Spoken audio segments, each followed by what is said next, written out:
Greetings, all you fine feathered friends of fiction out there. We are the glorious horses, I am. snorts. I'm feeling pretty hoarse right now. Yeah, I caught the Michael bug this week. Apparently, I have just like been mealy mouthed the entire show, and it's not going to get any better for this after dark, which is great. But Uh-oh. we are the hosts of the Disinformed Podcast. I'm Shane. I'm John. I'm Michael. I'm Courtney. And we have a special soul-stirring installment of our fan friction here because I had a little something that I proposed to everyone based on sort of my previous rants, in that I have been recommending the Magnus Archives to anyone within earshot for several years now. And obviously, it's gone over like a lead balloon in most instances. But as I am ever the opportunist, I will, of course, take this time to steal a little something for our show, insofar as we're going to have ourselves a little watch along here this evening. Though technically, we're going to change the rules a bit. So we are not just going to sit here and react to the first episode of the Magnus Archives as we hear it. I am going to go ahead and perform the first episode of the Magnus Archives for everyone's enjoyment, because I have listened to this thing probably about 150 times by this point. Question, are you going to have music? I kind of need music. I'll give you music. You seem to be the one who is particular about pulling that stuff out of your ass at any given moment. So I was informed that I would not be rewarded for my attention-seeking behavior. I wonder who told you that. So I have thus stopped seeking attention. Prove it. Oh, just wait. Uh-oh. name 5. All right. So I would love to say that I would be giving you music, but that is not true. But there is Okay. music on the actual episode. If you want to go Okay, listen, they okay, have the okay. fully fleshed out Mm. audio that is available for you there. And this is just me attempting to give a little bit of a pitch, and also because as somebody who is a voiceover artiste and who has had to read an excessive amount of cold copy, there's infrequently something as rich and decadent to absorb or attempt to execute as this script. And nay, every Magnus Archives script, they're exceedingly well written, and I would love to get a shot at this. And I've never actually attempted to read this aloud before. Okay. So Ooh. it's a fun little gauntlet to have thrown down here. All right. So is everyone ready? Give it Yes. to me. And we're all hip. Okay. And also, as I'm saying, since this is a watch along and falls into the category, you are more than welcome to pepper me with questions as we're going. We don't have to Gotcha. keep this in a straight thread. So, of course, the episode begins with a tape recorder rolling. And so it's the sound of the record starting on a tape recorder, and then we proceed. Test. 1, 2, 3. All right. My name is Jonathan Sims. I work for the Magnus Institute, London, an organization dedicated to academic research into the esoteric and the paranormal. The head of the institute, Mr. Elias Bouchard, has employed me to replace the previous head archivist, one Gertrude Robinson, who has recently passed away. I've been working as a researcher at the Institute for 4 years now, and am familiar with most of our more significant contracts and projects. Most reach dead ends, predictably enough, as incidents of the supernatural, such as they are, and I always emphasize there are very few genuine cases, tend to resist easy conclusions. When an investigation has gone as far as it can, it is transferred to the archives. Now, Oh, I was going to say that's some Hellboy vibes. yes. You will encounter a lot of the BPRD kind of feel to this, which is another one of the reasons that I adore it. So it's can see. quite fun. Hmm. Now, The Institute was founded in 1818, which means that the archive contains almost 200 years of case files at this point. Combine that with the fact that most of the Institute prefers the ivory tower of pure academia to the complicated work of dealing with statements or recent experiences, and you have the recipe for an impeccably organized library and an absolute mess of an archive. This isn't necessarily a problem, as modern filing and indexing systems are a real wonder, and all it would need is a half-decent archivist to keep it in order. Gertrude Robinson was apparently not that archivist. Oof. From where I'm sitting, I can see thousands of files, many spread loosely about the place, others crushed into unmarked boxes. A few have dates on them or helpful labels, such as 86-91G/H. Not only that, but most of these appear to be handwritten or produced on a typewriter with no accompanying digital or audio versions of any sort.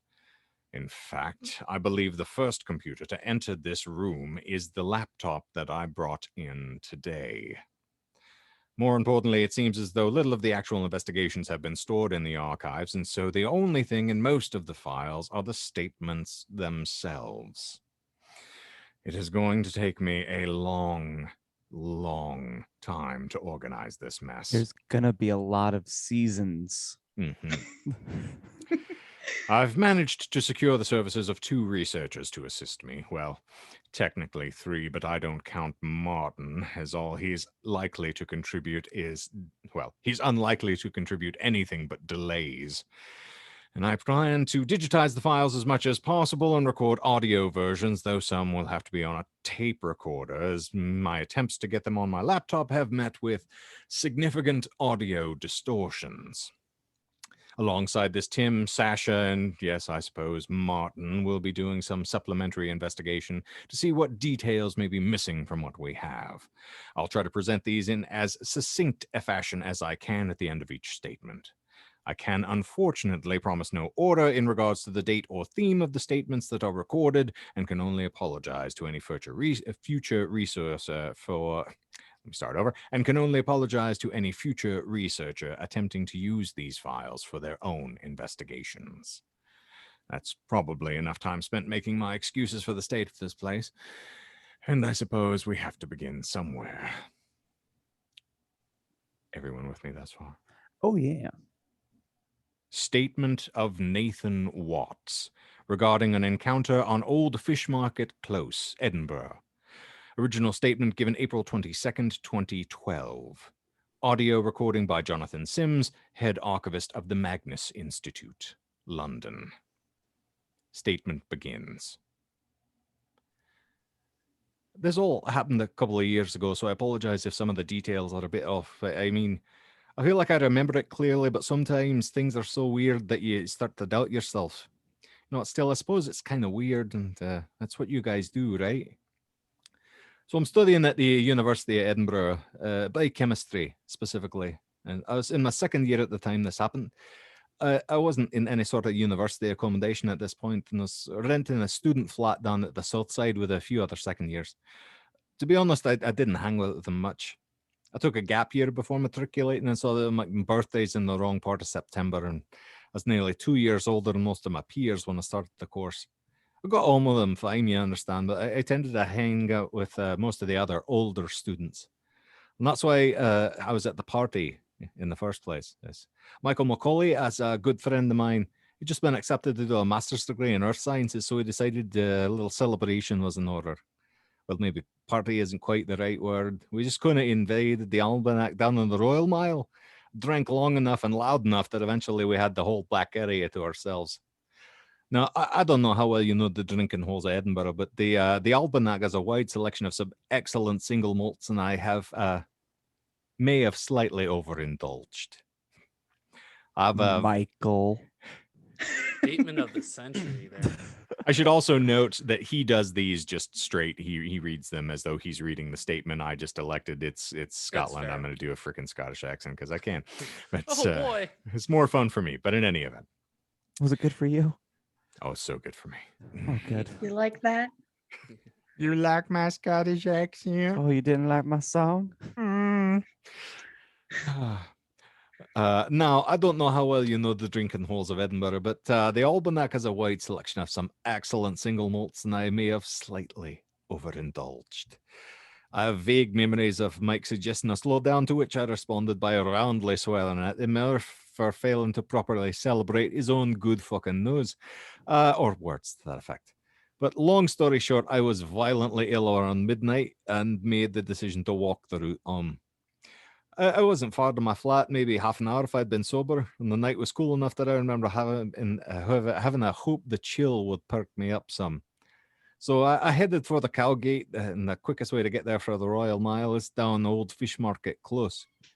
Now, I'm sure you don't need me to tell you there are some steep hills in Edinburgh, but Old Fish Market Close is exceptional, even by those standards. At time, it must reach like a 30 or 40-degree angle, which is hard enough to navigate when you don't have that much scotch inside of you. As I have mentioned, I had quite a lot, so it probably wasn't that surprising when they took a rather nasty tumble about halfway down the street. In retrospect, the fall wasn't as bad compared to what it could have been, but at the time, it really shook me up. It left me with some nasty bruises. So I picked myself up as best I could, checked that I hadn't seriously injured myself, no broken bones or anything, and decided to roll a cigarette to calm myself. And that was when I heard it. Can I have a cigarette? I was startled out of my thoughts by the words. I thought I'd been alone. Quickly trying to compose myself, I looked around and noticed a small alleyway on the opposite side of the street. It was very narrow and completely unlit with a short staircase leading up. I could see a light fixture a little way up the wall at its entrance, but it either wasn't working or it wasn't turned on, meaning that beyond the few steps the alley was shrouded in total darkness.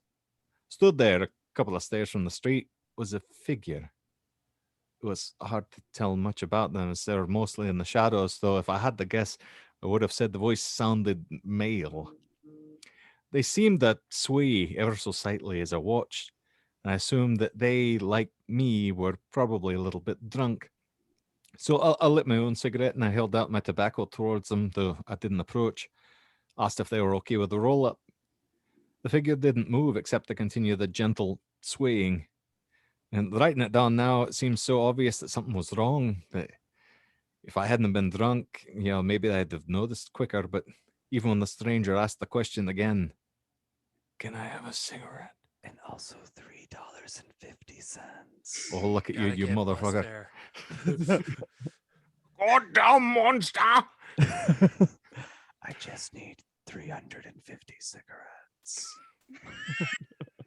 Ah! I want Ohio. Anyway, sorry. So now you've thrown the Mothman prophecies at me, so I'm very hurt. Yes. So when it asked the question again, can I have a cigarette? Utterly without intonation. Still, I didn't understand why I was so uneasy. I stared at the stranger as my eyes began to adjust. I could make out more details. I could see that their face appeared blank, expressionless, and their skin seemed damp and slightly sunken, like they had a bad fever. The swaying was more pronounced now, seeming to move from the waist side to side, back and forth. By this point, I had finished rolling a second cigarette and gingerly held it out towards them, but I couldn't get any closer.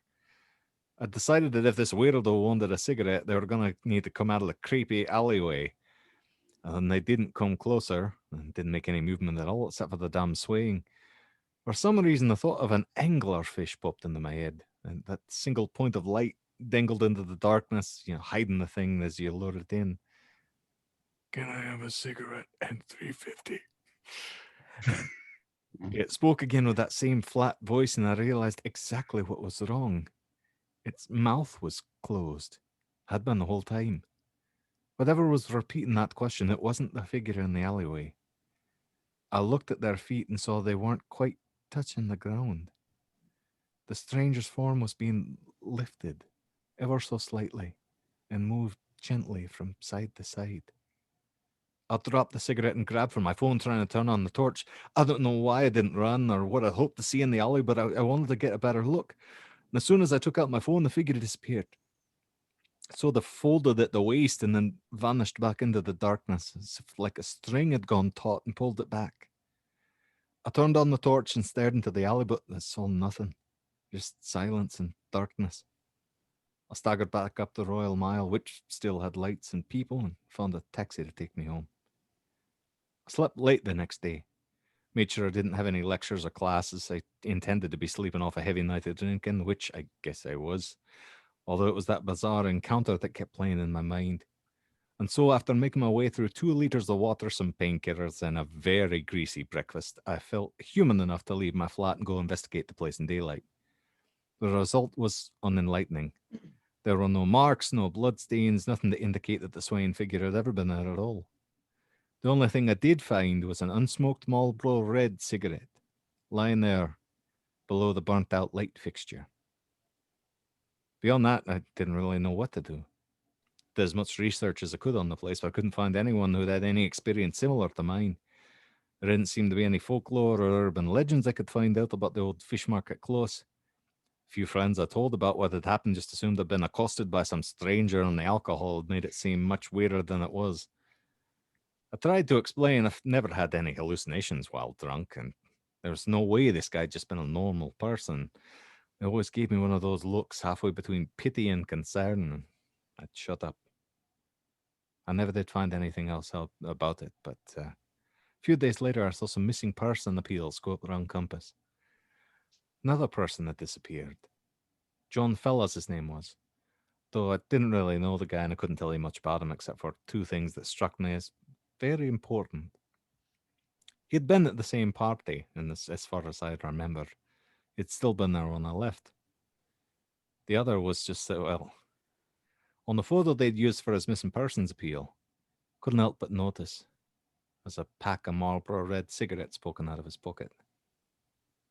I haven't quit smoking, but I do find that I take a lot more taxis now if I find myself out too late. Statement ends. The investigation at the time and the follow-up we've done over the last couple of days have found no evidence to corroborate Mr. Watt's accounts of his experience. I was initially inclined to refile this statement in the discredited section of the archive, a new category I've created that will, I suspect, be housing the majority of these files. However, Sasha did some digging into the police reports of the time, and it turns out that between 2005 and 2010, when Mr. Watt's encounter supposedly took place, there were 6 disappearances in and around the old fish market close. Jessica McEwen in November 2005, Sarah Baldwin in August 2006, Daniel Rawlings in December of the same year, and then Ashley Dobson and Megan Shaw in May and June of 2008. Then finally, as Mr. Watts mentioned, John Fellows in March 2010. All 6 disappearances remain unsolved. Baldwin and Shaw were definitely smokers, but there's no evidence either way about the others, even if they're connected.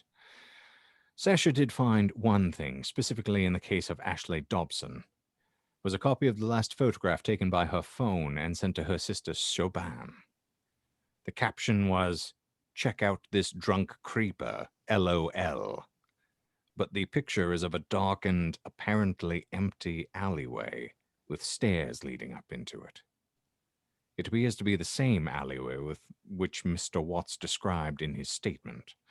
The one that, according to the maps of the area, leads to Tron Square. But there doesn't seem to be anyone in the photograph at all. Sash took the liberty of running it through some editing programs, though, and increasing the contrast appears to reveal the outline of a long, thin hand, roughly at what would be waist level on a male of average height. I find it oddly hard to shake off the impression that it's beckoning. End recording. And there you are. You weren't Go kidding. on. You weren't kidding. I am very enthralled by this. I figured you would be, in spite of my humdrum, really noxious Scottish accent and my cat screaming to be let into the room through half of the recording. I thought I heard that. That was so funny. Have we followed up on whether or not you guys have done your free trial of Shudder yet? I have not. I did. Mm-mm. Damn. I specifically wanted to offer Melissa the chance to watch Discovery of Witches, and so I orchestrated it and then watched some very bizarre stuff. Oh yeah, it's wild in there.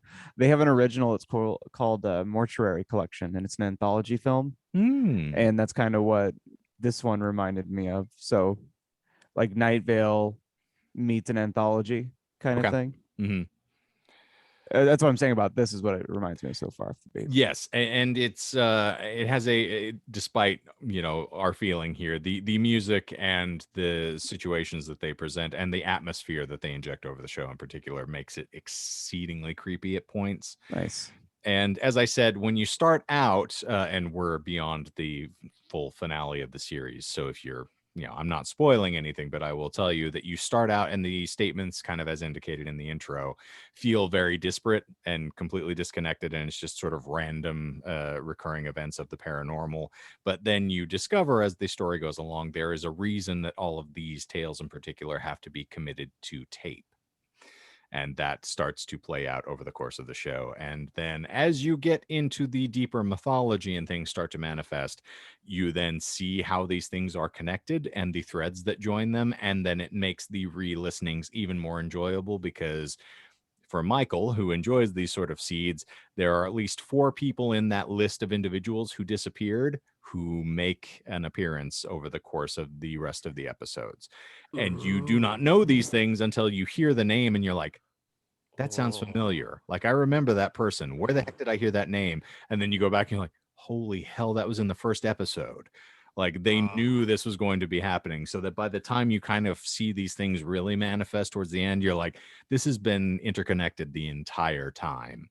And it's exceptionally well done. So if I can give you any sort of hard sell, that's what I got. Okay, I was going to ask, that was actually going to be one of my main questions, is each episode like a monster of the week, or are there connecting branches? I mean, there's probably one-offs and stuff like that, but a typical season follows around one or a couple of these sort of, not necessarily events, but these entities of sorts. So every single time that you've got an episode, it is him reading a statement. Okay. And the statements, as I said, feel very disparate and disconnected, but also at the same time, they have kind of a running thread that goes through with the other researchers and things that are kind of happening present day. So then you have 2 timelines kind of running through the entirety of the show, is the stuff that is the statements made by the archivist and then the things that are actually occurring. And then they start to bleed into each other. Okay. And it gets to be very riveting as you move forward. And some of it, it's a little hoaxy kind of stagey radio play stuff, but still it's audio drama. It's exactly absolutely That's fun. So kind of par for the course, kind of a requirement. And as I said, they go quickly. Most of them are under 40 minutes at best. So the recorded one that you just did, the one that was published is 17 minutes total. Yep. They're quick. He's much better at reading them than I am, so I will take the piss out of myself. Writing them also helps, I find, but still. Plus, he's not doing character voices. He's just being himself, which tends to help as well. Well, thanks for sharing. Yes, I figured, we are always looking for ways to create new content for our glorious YouTube show here. And if we're doing fan fiction, I can do an homage to something well written for once, as opposed to something that is just dreck. So it was fun for me. Up next is Shane doing a Shrek fan fiction in his Scottish accent. Indeed. Oh, don't tease me with a good time. I could listen to him talk about his swamp. What are you for doing hours. in my swamp? Can we get one for the road? Yeah, please. Indeed. Shanes have layers. And by that, I mean the places I bring back my victims to disembowel them. Layer. After layer. No, like the murder palace. Layer. Like the place the monster sleeps. Layer. But parfaits, everybody loves parfaits. Indeed, including people that eat other human beings. Well, thank you all for going on the trip and indulging me here. I know it was a little weird and kind of off kilter. And also thank you to those of you who are auditing this conveniently or inconveniently enough. But if you're completely unaware and you've never encountered us before, we have our own little podcast, which flees your preferred provider app every marvelous Monday morning. It's called the Disinformed Podcast, where we delve into random esoteric topics and we lie about them to one another. It is very engrossing, I assure you. Is it Magnus levels? I'm not sure, but we aspire. And so you can find us there. And of course, we are here almost every wacky Wednesday on the Tubes of You, offering more fan fiction and other random nonsense, including what will be our first, meeting, fully fledged meeting, I should say, of the Disinformed Book Club, which is in the offing here very soon. Well, we will be discussing Stephen King's glorious work, Revival, and I am exceptionally tickled to get to Me too. Meow. And then we'll have to have like a reaction video to watching Dune by the time that makes it into theaters, because that's going to be another glory. Oh yeah. True that. Oh So, yeah. Plenty of material in the future winging your way. So if you happened to enjoy what you heard here and you had a grand old time with us, you've got a few ways that you can display that joy. And Michael is going to attempt to introduce you to them, despite the fact that he lost privileges. Smash that like button, ring the bell, hit subscribe, comment, engage, whatever tickles your fancy, please do. For the first time, we didn't get multiple likes. I'm amazing. I had to think about it. I genuinely he's a new and improved Michael. He reads books now. Can't you tell that he reads books now? All the he's books. a book reader. He's stealing my aesthetic, and I'm really upset about it. Well, I'll never be able to be as eloquent in my speech as you. So I might be falling down the other side of that hill just from you infecting me. Based on Michael, it finds a way. It does. I find a way. And you can't vaccinate against Michael, unfortunately. Not yet. You can try by sending him bees, and if you want to get those, his address, just leave a comment here, because we will proudly provide Michael's address to every single person that comments on this. At least 5 people have his address now. Yeah, for sure. God. Only you. And God can does get too. Michael's address for yourself. God doesn't want Michael's address. No, he doesn't. He's been cucked by God. I don't need to see him again. But also, if you enjoy our show on the podcast platform, you can, as I am all too fond of saying, if you dig what we do, rate and review, because we'd love to hear from you. Now, I think that is going to bring us to an abrupt cessation of this fabulous installment, and we are going to include the porn names on this just because it's fun. So, we're going to sign off appropriately. So, for Disinformed Fan Friction this week, I am Ken Eldorado. I am Timothy Lone Cactus. I am Robert Greer. Algernon Greer, thank you. And I'm Jean Grey Ghost.